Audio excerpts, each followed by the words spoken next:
Good day, everyone. This is Brother Lyles, and this is Contending for the Faith. I want to thank you for tuning in to my broadcast on today. And as you come in, I'm going to ask if you could please give this video a thumbs up. Could you please leave a comment? Could you please subscribe to this channel? I want to thank all of my old subscribers and my new subscribers for tuning into this broadcast today. And I'm asking if you could please share this video with your family and friends. I want to begin this broadcast by asking your forgiveness for my voice, but I have a bit of a sore throat as the changing seasons are happening between summer and fall. This is a time for those that have respiratory issues. This is just like spring. So I'm just asking your patience as we try to get through this broadcast. But I think it's a very important broadcast that I'm getting ready to do, not just for you, but also for myself, because in the times that we're living in today, this is something that, especially with everyone being able to have their own 15 minutes of fame or however long they are on video, people today don't need Hollywood. They don't need Broadway. They can tune in to other people, just ordinary citizens just like themselves, that are putting out content, or they themselves can put out content and can say whatever they want without people going to vet and verify what they're saying.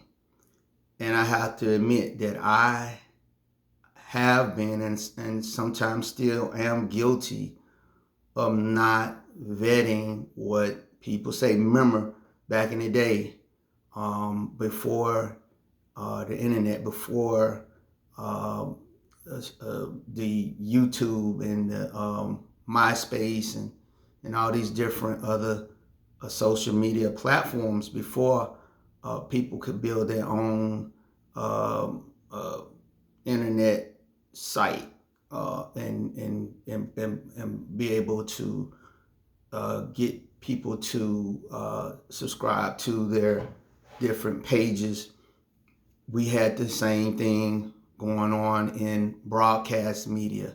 We had the same thing going on in books, some books that people did not vet. So this is not a new problem.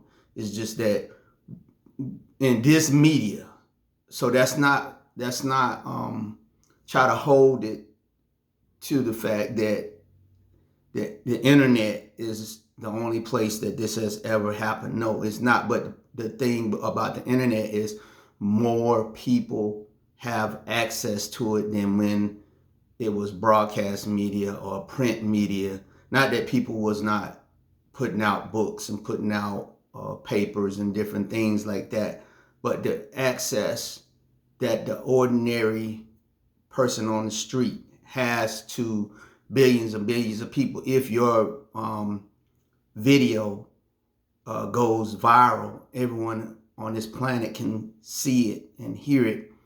And given that the generations that are behind my generation are an instant generation who, although they have the ability through the media we have here to fact check and verify a lot of things, they don't, because it's an instant generation. And in fact, I can even say that about my generation, not because we had access to this technology, but the books and the audio media that we heard it could somewhat have had the same effect. And in fact, our generation were being called, when I was young, the microwave generation. So again, I'm not putting all this on just the media that we have here, but we have to realize that this is a game changer, the internet and all these things, in that every person on this planet can be their own producer, their own broadcaster, their own promoter. And that's a neutral thing, because it can be used for good. And I did put out a video earlier this year where I talked about beware of AI.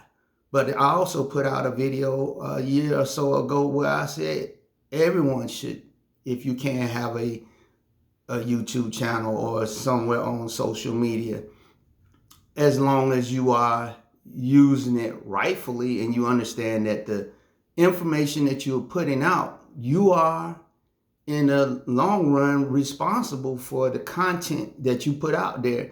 And if it comes to be that some of the content that you have put out is false and is not right, then you need to be aware of that, and you need to make others that might listen to you right now or in the future, unless you take the video down, that what you say is untrue. That's why YouTube has these algorithms that go through, and when they see you putting something out, like during the CV, they will have this little blue thing under there that says, these are the facts as far as we know about what the CV-19 is, irregardless of what this video that you're watching says, and vice versa. 9/11, any of these other things, conspiracy theories, you will see that YouTube and some other social media sites will put a little light blue section under there that said, these are the facts as far as they know. Now, it could be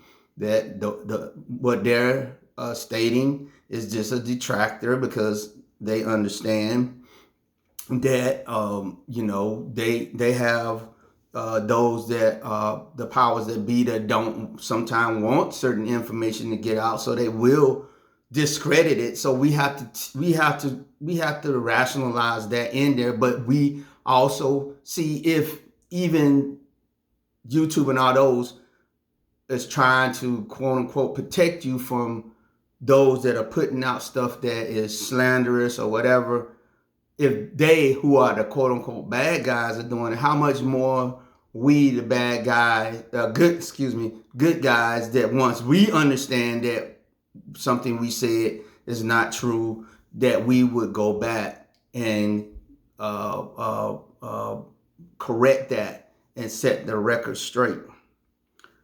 I want you to look at the current situation in the last couple of years, as we've seen an explosion of AI-generated stories, deepfakes, and what is commonly called fake news. Now, understand this. The stuff that the broader public now is, as I have said before, is being exposed to, is not new. It was the same way with books and audio ministry, not ministry, audio media when I was growing up. So it's not new, but without rehashing it again, it's now so many people can put stuff out there now that it's exponentially on another level. And so we want to kind of talk about that. We want to talk about the judgment of the tongue, slander, false witnesses, and divine judgment. It's a world where a lie can be created in seconds and spread globally in a minute, which is what I just got through talking about. And we're often left wondering what's real and what's not. And I said that in my video earlier this year about AI, that beware of AI, because understand, if the access that we have to AI can create such a global impact for quote unquote ordinary citizens, think about what level the AI that they have now and have had. I don't think I know AI is not a new creation. I know it's not. I mean, I think probably what it was is when you had national security agencies, military, definitely, and scientific groups, that this thing that we call AI has been around, I believe, probably for decades. I really believe that. And that back then it was just, between them, it wasn't being introduced to the public.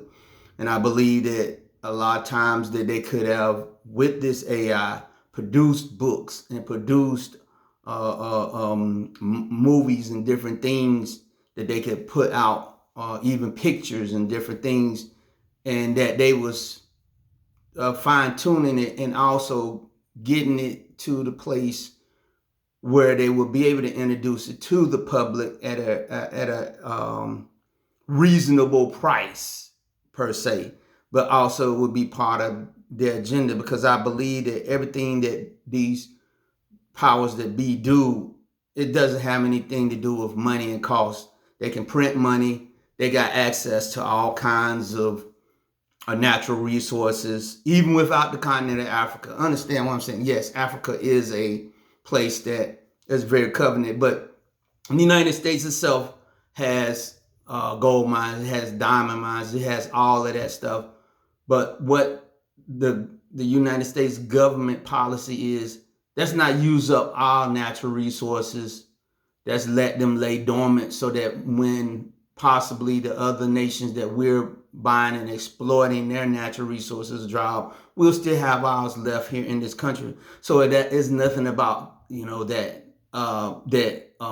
they don't have. It's they asked Rockefeller, when is enough money enough? He said it's never going to be enough. Not because he didn't have enough, but he understood with money, with resources comes power. And so really what they crave is to keep the power that they have. And sometimes they'll quote unquote seem that they're giving the public this, when actually it is a source of control and over the masses. And one of the things that they understand, because they do believe in the devil, they do believe in Satan, they do worship him, they follow him. They know that Satan is the author of confusion. And what does the confusion usually come from? It comes from what people say. And so if they can keep the world in confusion, if they can keep the believers, both Hebrew and non-Hebrew, in confusion, then that is a better atmosphere for the devil, Satan, to be able to carry out his plan. That's why we must have discernment. That's why one of the gifts of the Spirit is discernment. And we want to talk about and if you look at a lot of the gifts of the Spirit, they have to do with what? Your mouth, what you say, right? What you speak out there. Because the Yeshua is who? He is the what? Word incarnate. He is the Word incarnate, meaning the very scriptures, right? The words that came out of the Most High mouth. He as he spoke out, this word became flesh and dwelt among us. This is what John said in the book of John. So it is about the tongue.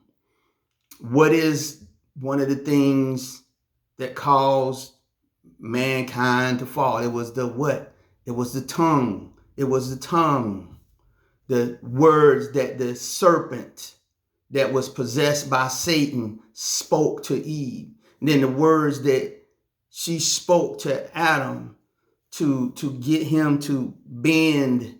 And then the woman, when she was asked by the father, what have you done? And she said, it is that serpent that deceived me. And then he looked at the man, and then the man said with his what mouth? He said, it's the woman, thereby diverting blame off of himself with what? The tongue. The tongue will be judged.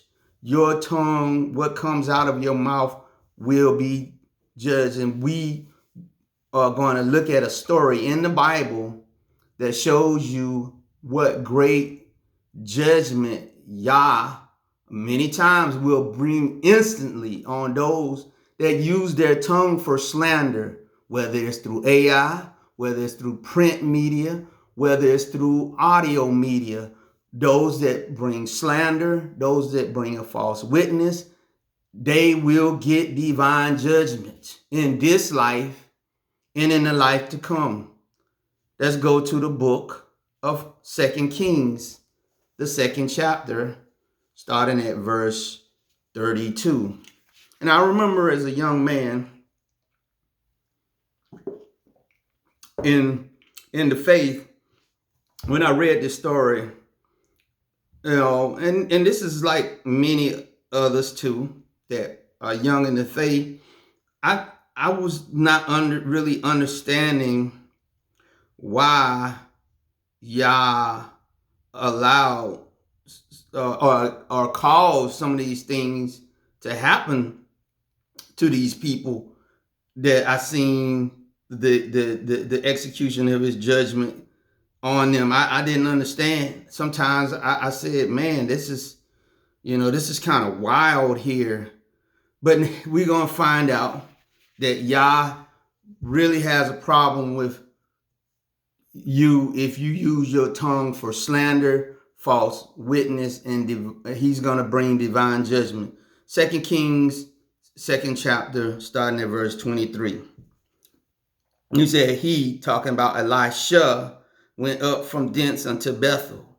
And as he was going up by the way, there came forth little children out of the city and mocked him, and said unto him, go up, thou bald head, go up, thou bald head. And he turned back and looked at them, and cursed them in the name of the master. And they came forth 2 she-bears out of the wood, and tear 42 children of them. Now, first thing we got to understand, right, is that before we try to sit in judgment of the things that we consider to be cruel that the Most High Yah does, let's remember what was said in the book of Job. Can man be more righteous than Yah? And of course, the answer is no. So whatever we look at and think it might be unfair, we have to understand that you can't be more righteous than Yah. As I read, I think about why this seemingly small act of mockery would have such a severe consequence. That's what I was thinking when I was a young man. We want to first, we're going to look at what is going on. We want to see why Yah's severe judgment using the 2 she-bears was so severe. This isn't just anywhere that this is happening, and this is happening in Bethel. If you recall, Bethel, when the Israelites first came, and this is before the dividing of the kingdom. This is when Israel was one nation after they came out of Egypt. We remember that there were several places that the Ark of the Covenant, which represented at time the power of Yah here on this earth. One of the places when they came into the land to conquer the Canaanite tribes and drive them out, which they didn't do successfully, but they set up several different places where you see where the ark was. One of those places was a place called Shiloh. It didn't stay there that long. But then they also had a place called Bethel. If you remember in the book of Genesis, Bethel was called the house of God by Jacob, right? The place where he had the dream and he laid his head on the pillow of rocks, and he seen the angels ascending and descending, and he said, "This is the house of Yah, the house of God here," and he called it Bethel, right? And so it was a sacred place. It was a place where access to heaven it was known that heaven accessed earth at this place because he seen the angels doing their activities. So, of course, when the Israelites came to set the ark up, this is one of the places they had it. But we know that because of the divide of the kingdom between Solomon and King Jeroboam, right? That Jeroboam said the ark now is in Jerusalem. It had been moved there. It had been captured. It had been captured by the Philistines. But then David brought it into Jerusalem, and he, of course, he had it in the city of David, and he had passed on to his son Solomon that he wanted Solomon to build a temple, which Solomon built the temple, and then he put the Ark of the Covenant there, and there where it rested. So now Bethel was just a shadow of itself, but it still had a sacred meaning to the Israelites.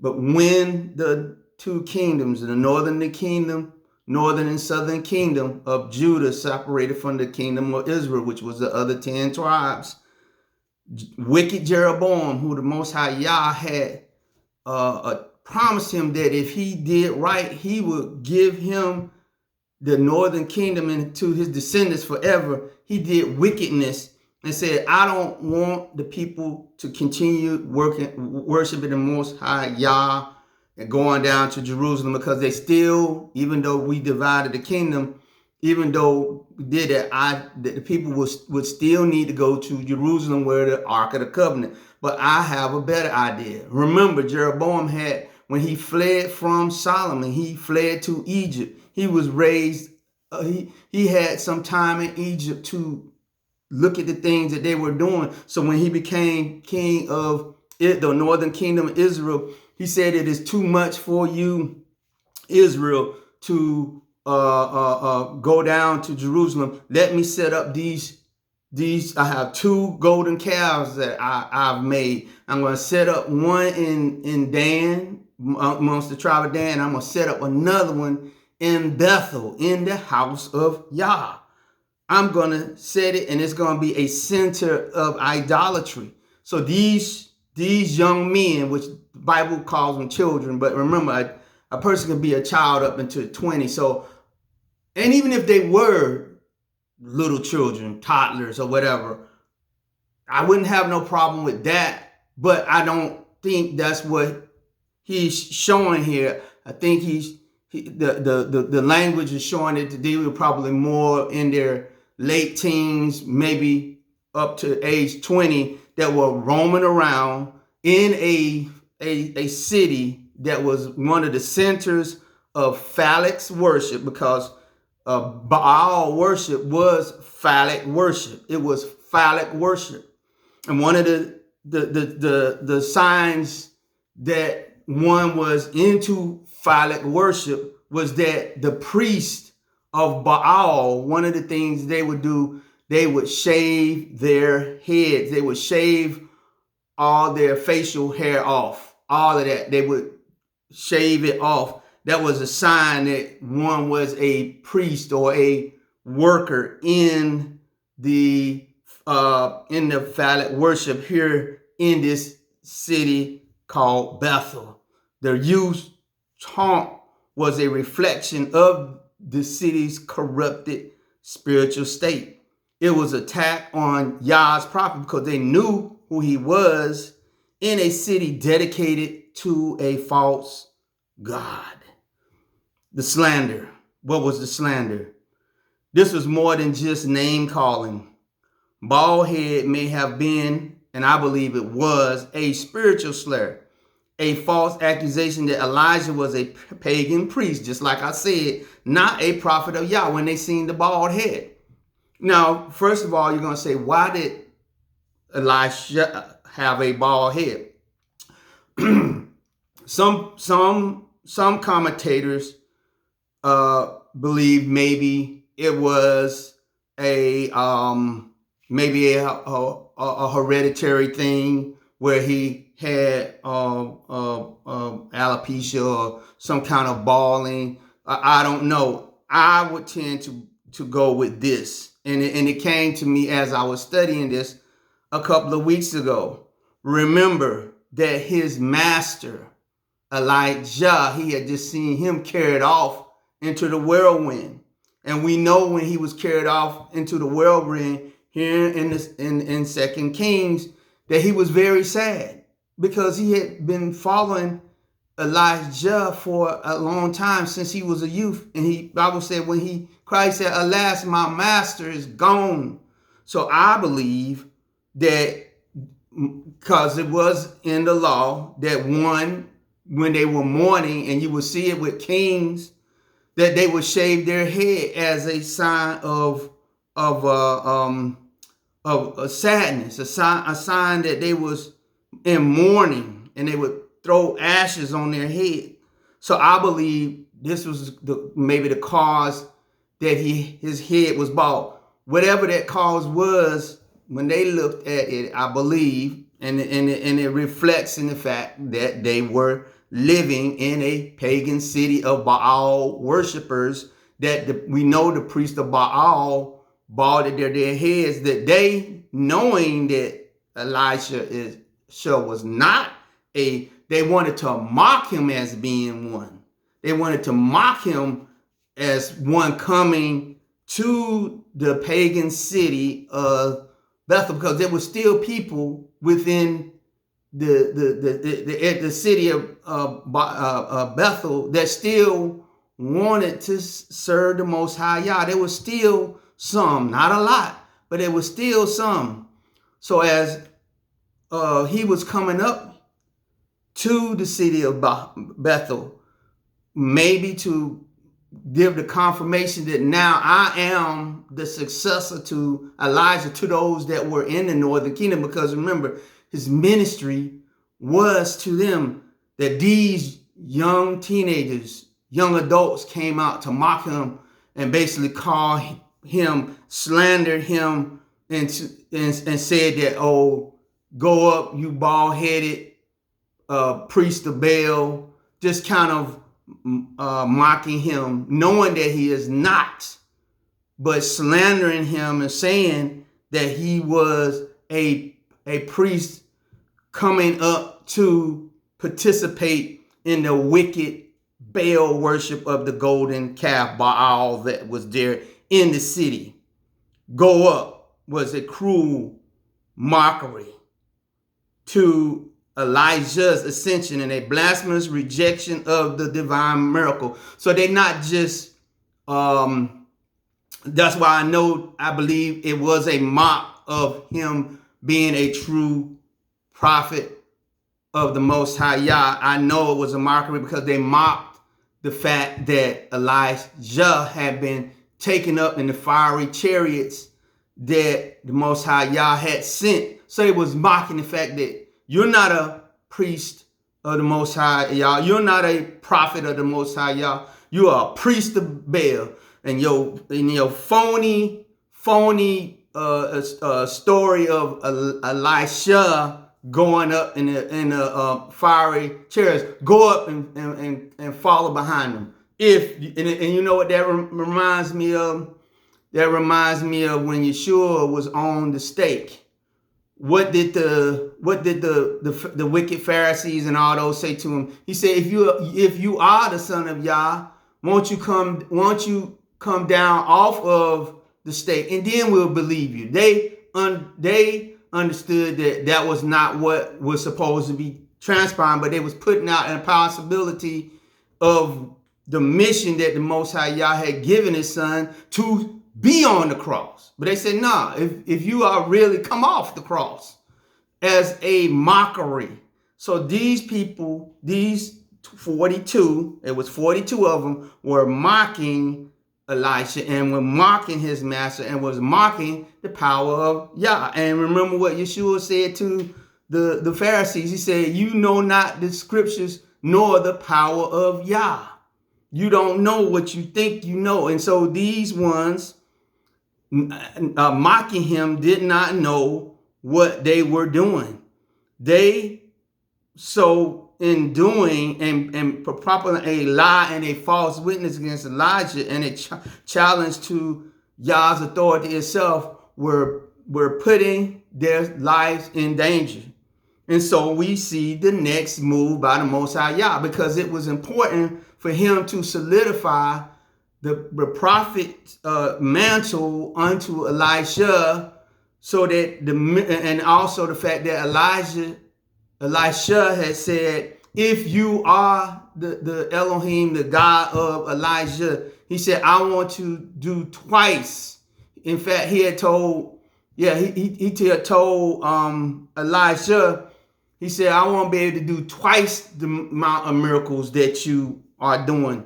So this is where the miracles began. Well, let me take that back. No, when he took the mantle of Elijah, he popped the waters and he split the river. That was the beginning. But then this was like a continuation to confirm, but also to stop the slander, to stop the false witness of these 42 teenagers that were mocking his mantle and were mocking the power of Yah. And what's striking is the number 42. The number 42, when you see it in the Bible, what do you see? You see that 42 is the number, it's a period of tribulation, 42 weeks. What do you think is the significance of that it's 42? It's 42 shows judgment. 42 shows judgment.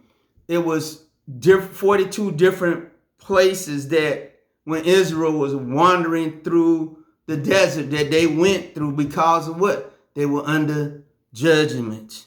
So this was not just a random thing. The 42 represents the judgment of not just those teenagers, but also of the wicked city of Bethel and the wicked northern kingdom, which we understand that Yah was getting ready to basically carry them all off into captivity using the Assyrian army, but that was going to come later. What about the two she-bears? Again, this is a miracle of the Most High Yah, showing the power that he has over nature. Just like he had the ravens feeding Elisha's master Elijah at the river Chebar. He had those ravens flying in every day, bringing him bread and flesh. Now Yah was showing that same power in the life of Elisha by commanding the two she-bears to come and to bring judgment upon those 42. And you know what? I think it's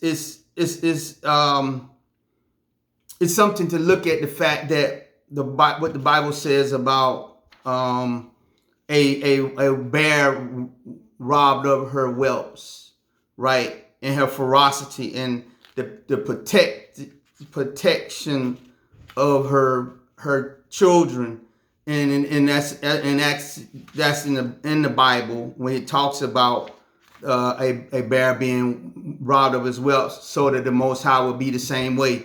In this judgment, you see that brought into life the divine protection and fierce protection that the Most High Yah has over those that are his people, that he loves, that he will protect you. He will bring divine judgment. Sometimes the divine judgment will not wait.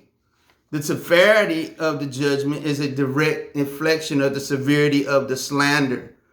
And I would say that with the stuff that we see on the internet, where names of people are being, understand this, as wicked as people believe that Donald Trump is, and he definitely is. That in his life that you cannot verify, like that in his life which you cannot put your hand on.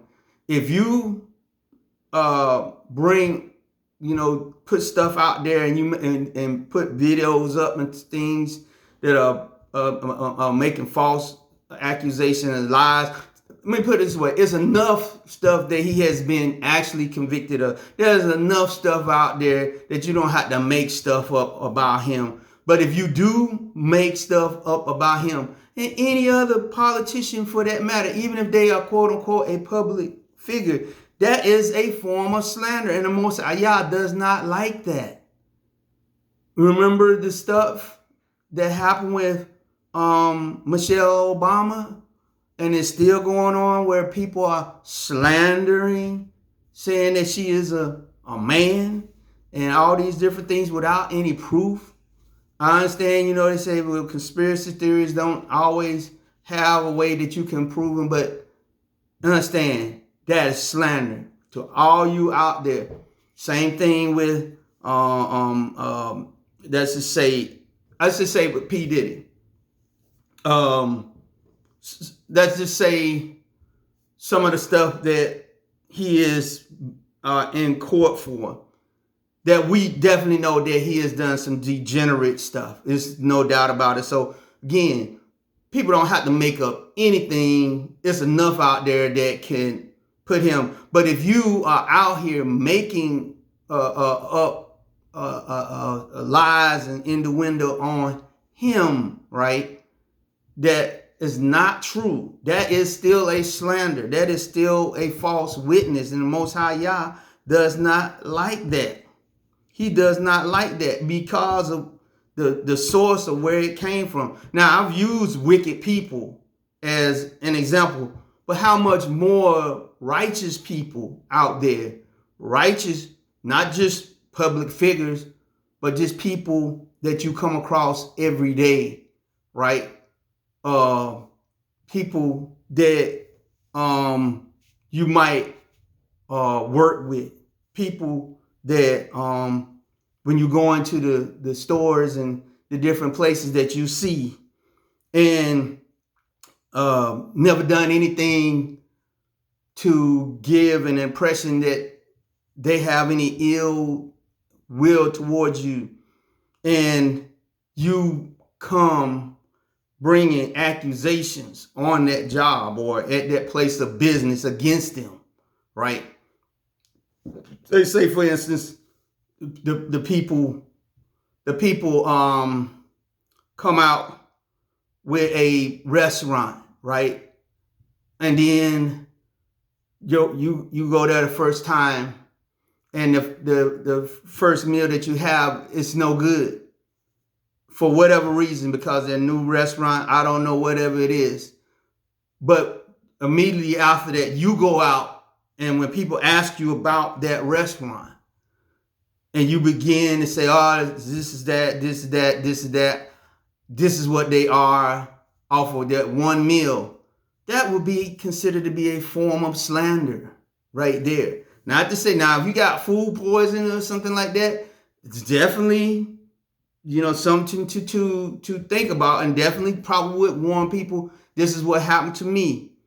But even with that, we must be careful. Because let's just say, for instance, they had poultry dishes, but for whatever reason, the poultry that they got in, it was under some kind of recall that they didn't know, and you got poisoned and you got salmonella poisoning. Now, of course, you can go sue the restaurant or bring some kind of suit. But if you go and just say slander and then it comes out later, yeah, I can still bring the suit. But it wasn't that they were trying to do that. It's that they got a batch of chicken in that was under that recall, and then they go back and they state to the people, yeah, you can bring a suit against us. It's no problem because, you did get sick. But it was not our intent to go out and to poison you with some chicken. We got caught up ourselves, and now we probably will have a legal fight. If you continue to go out there and slander and say, man, don't go there because you'll be poisoned, you could be held liable for slander and being a false witness. Reason the Most High Yah does not like the slander and the sins of the tongue is because of the source.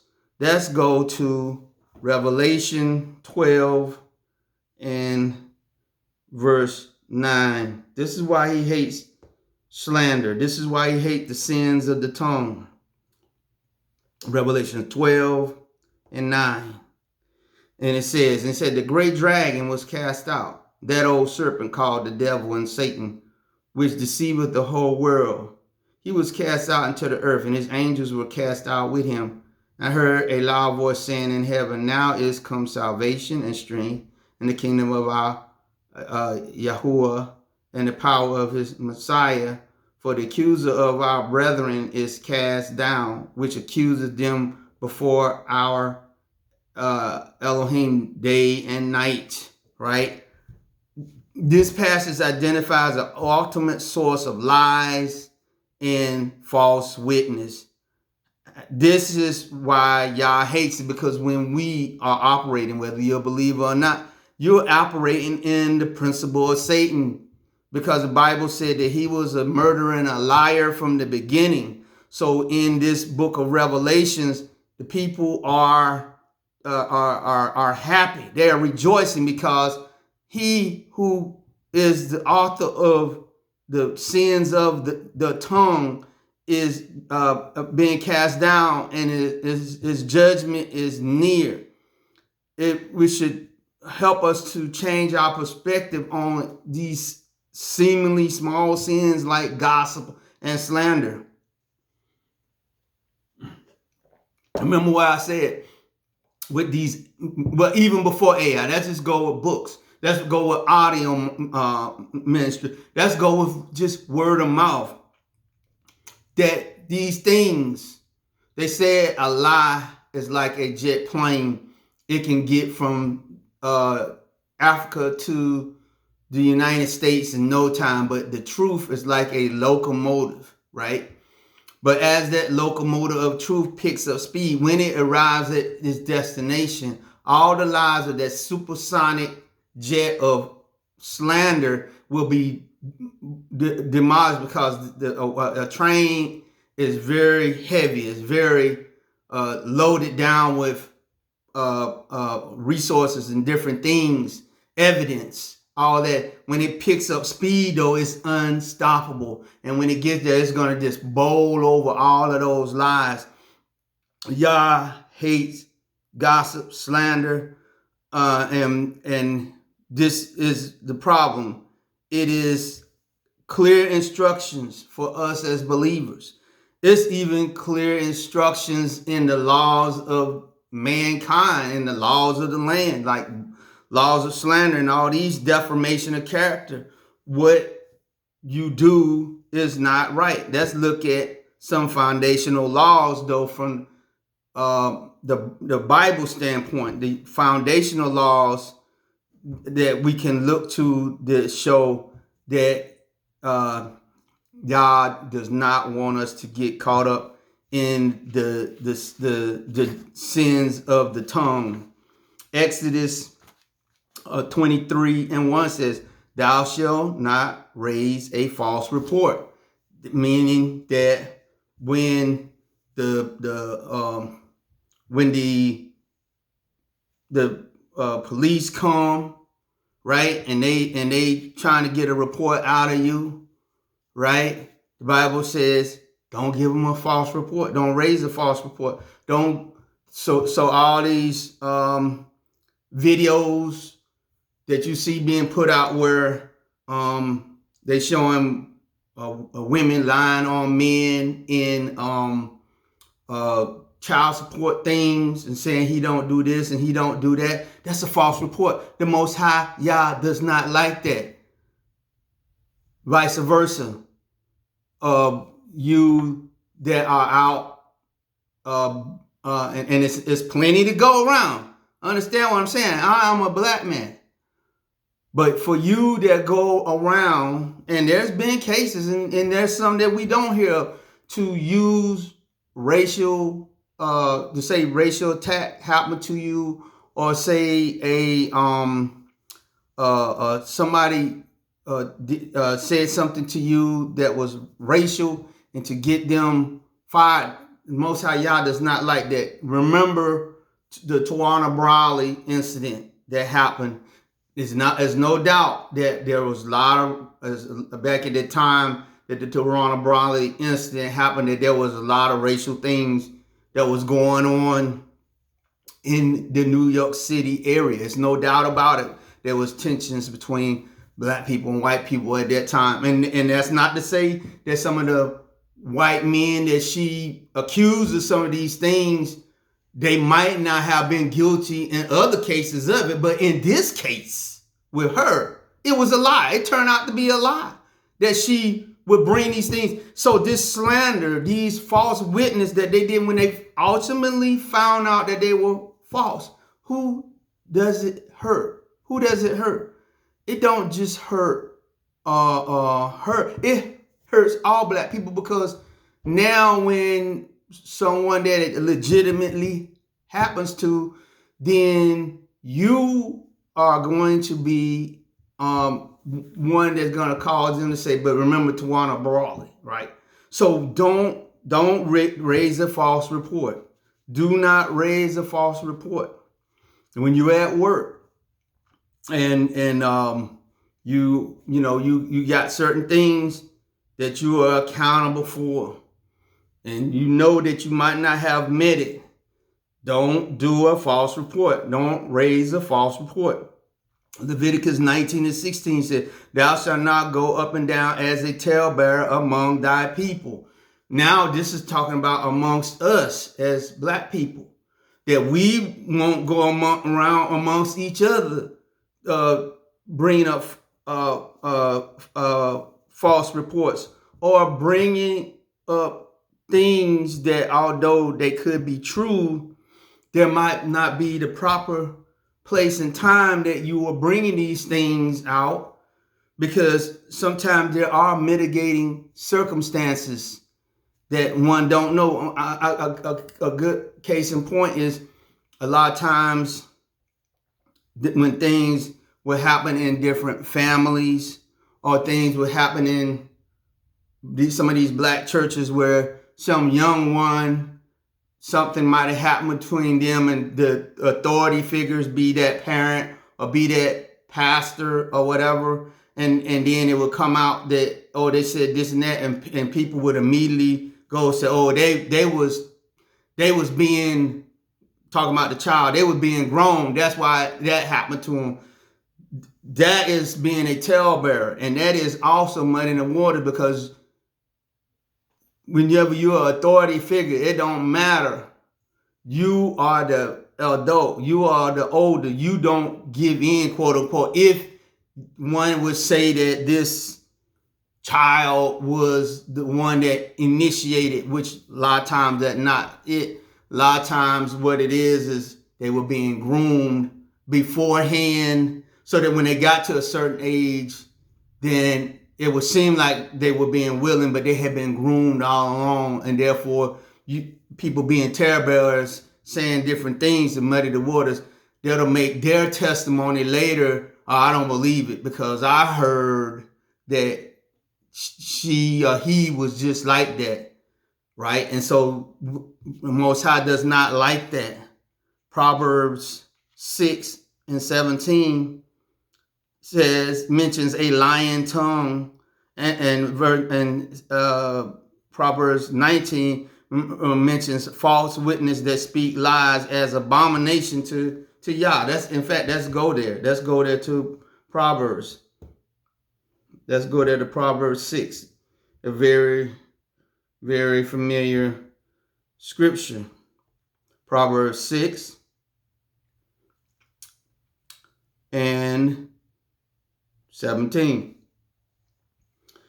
Well, let's start with 16. He said, these things, 6 things does the master hate. Yea, 7 are abomination unto him. A proud look, a what? Lying tongue. A lying tongue. Right? Then let's go down to verse 19. He said, a false witness that speaketh lies. And he that soweth discord amongst the brethren.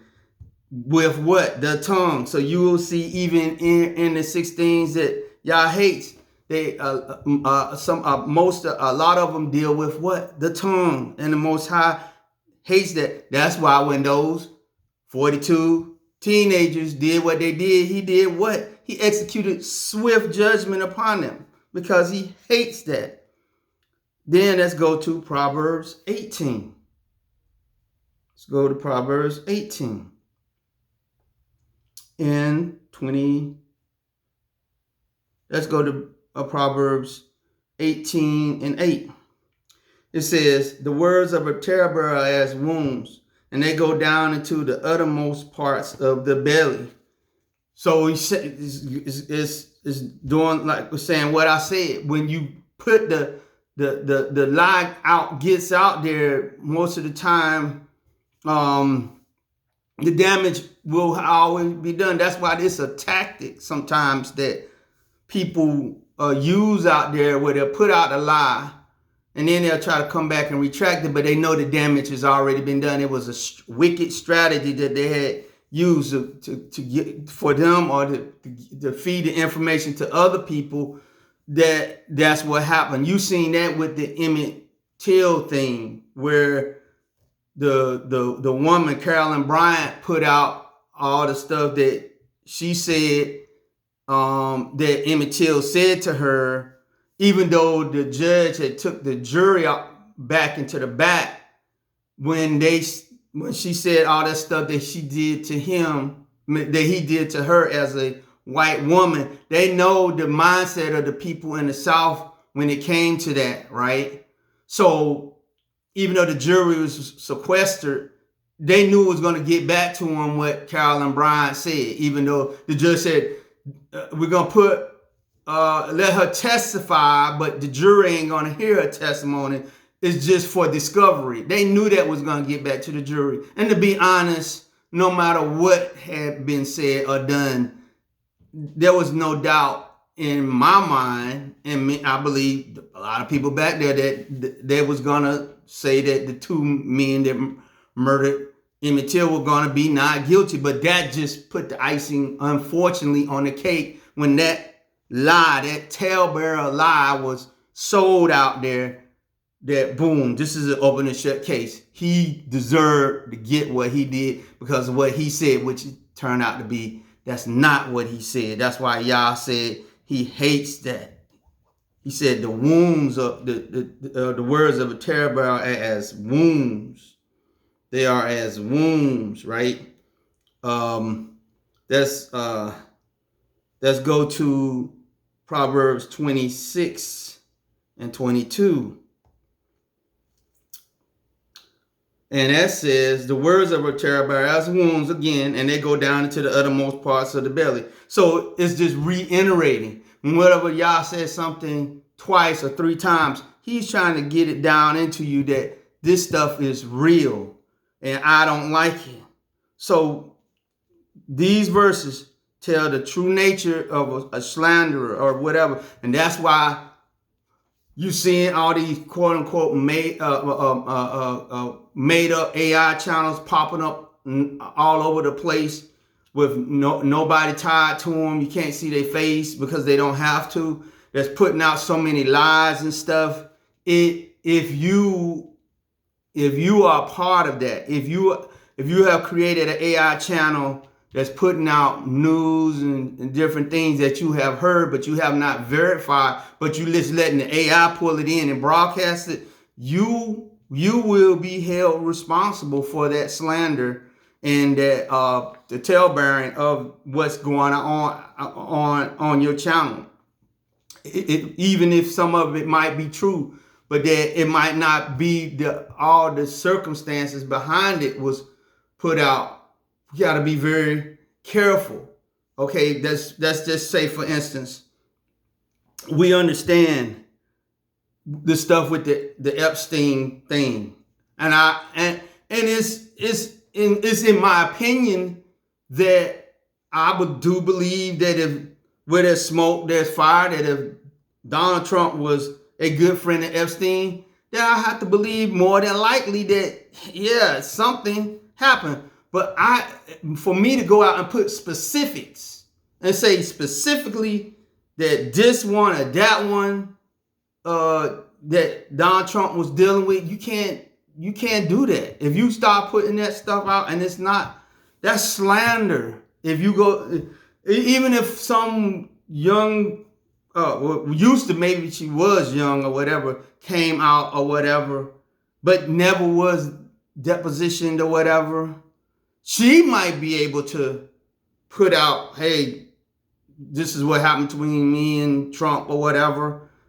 But we don't, like I said, it's some stuff that's out there that you don't even have to make up. You can just go with the stuff that has already happened. You can go with the Stormy Daniels stuff. We know he was guilty of that. We know he was guilty of making some of the other comments that he made. So we don't have to slander, do slander and innuendo. It's no credible things out there that you can point to that. But understand this: we're not supposed to be getting into salacious type thing. If it's evidence to say beware of this man because the evidence is shown that this is like this, and I would, and you can say that I will not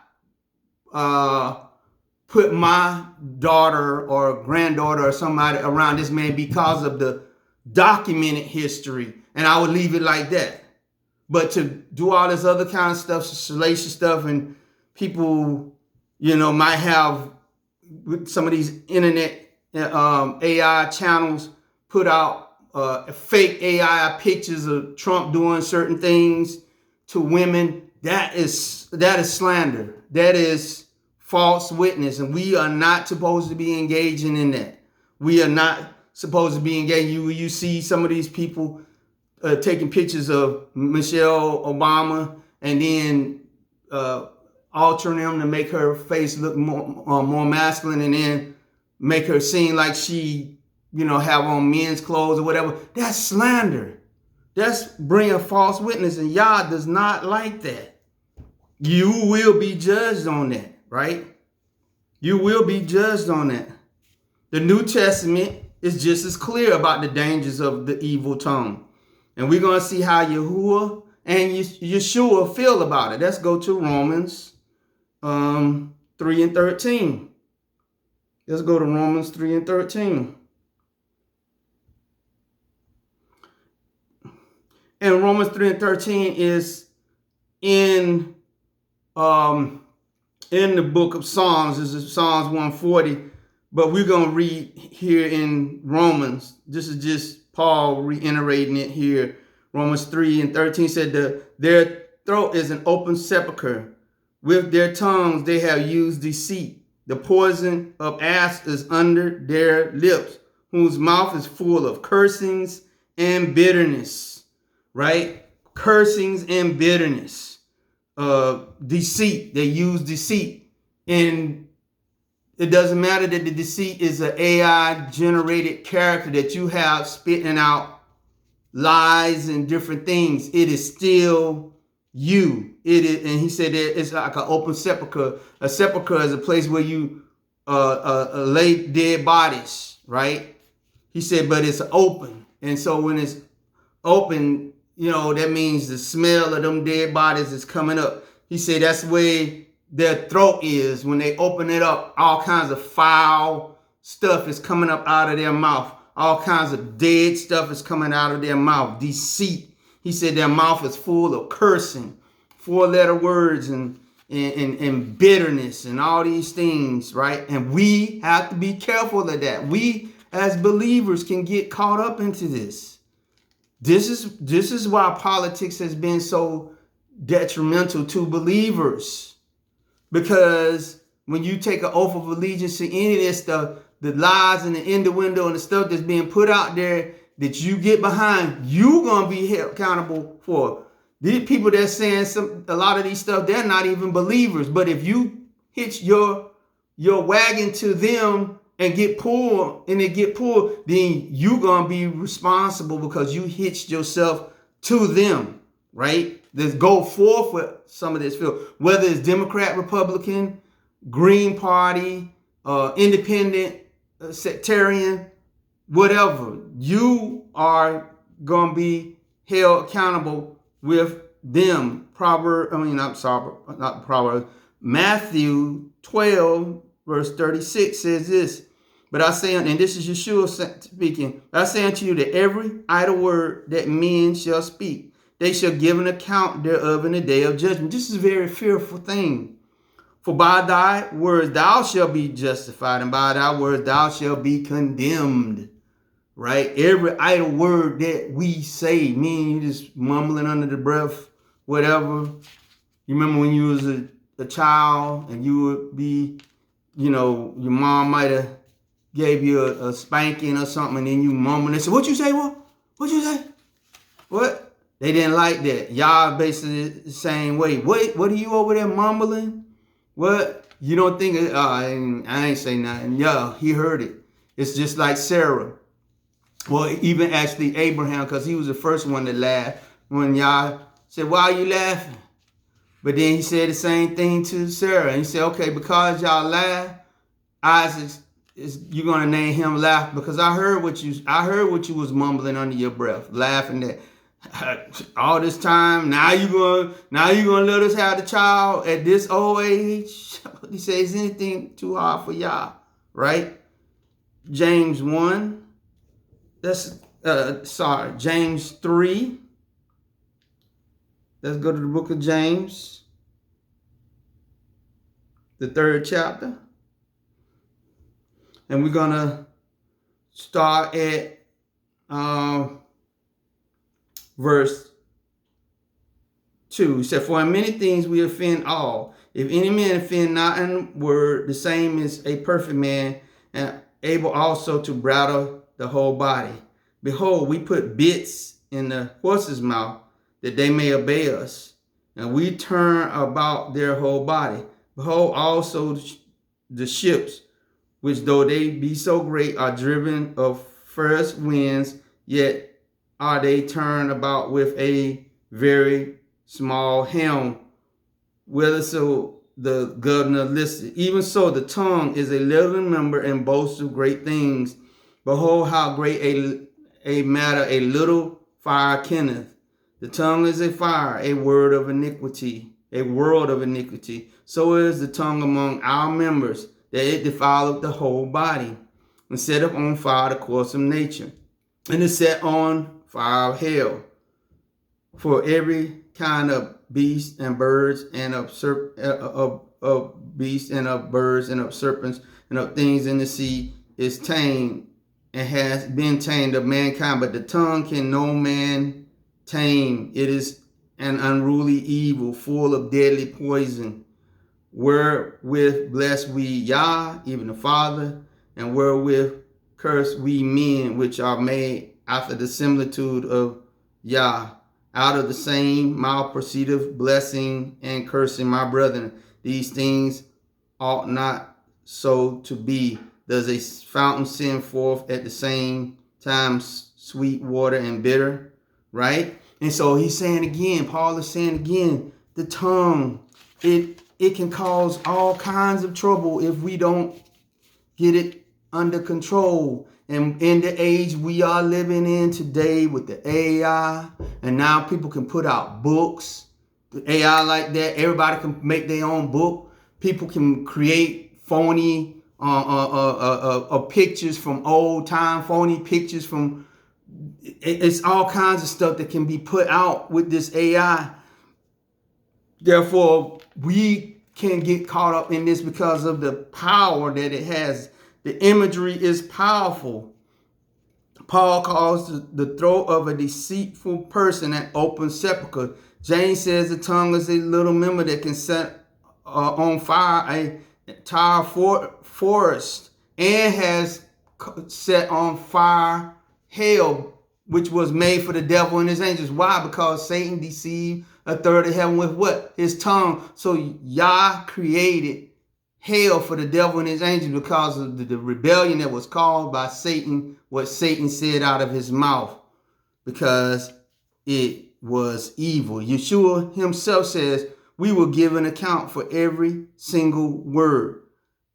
Thank Most High for the blood of his son Yeshua, because we will all be men most miserable. Nobody will make it in. I'm telling you, it will be a very, very, very, very bad thing if we didn't have the blood of Yeshua, that we could plead our case to him. I'm telling you, how did this perspective from the New Testament and the Old Testament intensify the judgment that we see in what Elijah's narrative says? Let's look at the wisdom of the Apocrypha, what it says. Sirach 28, verse 13, and verses 24 to 25 said, curse the whisperer and double tongue. Give thy tongue a weight and a bridle. The wisdom of Solomon 1 and 11. For the mouth that belieth slayeth the soul. The wisdom here is consistent. The tongue needs to be controlled. The final point is this: how does this apply to our lives today in this age of AI and social media? It's easy in this age to be a talebearer. It's easy in this age to be a false witness. It's easy. Now, of course, that there are people are being getting sued for slander and defamation. It's gonna happen, and in some cases, what they might be saying is true. But if they can't prove it in a court of law, as far as the law is concerned, in this law, not the law of Yah, but the law of this land. Well, the law of Yah too, but in the law of that land, you can't bring forth your evidence. It's slander, it's defamation, and you can be sued for that, and great sums of money can be. Look at what happened to Alex Jones with the Sandy Hook thing, right?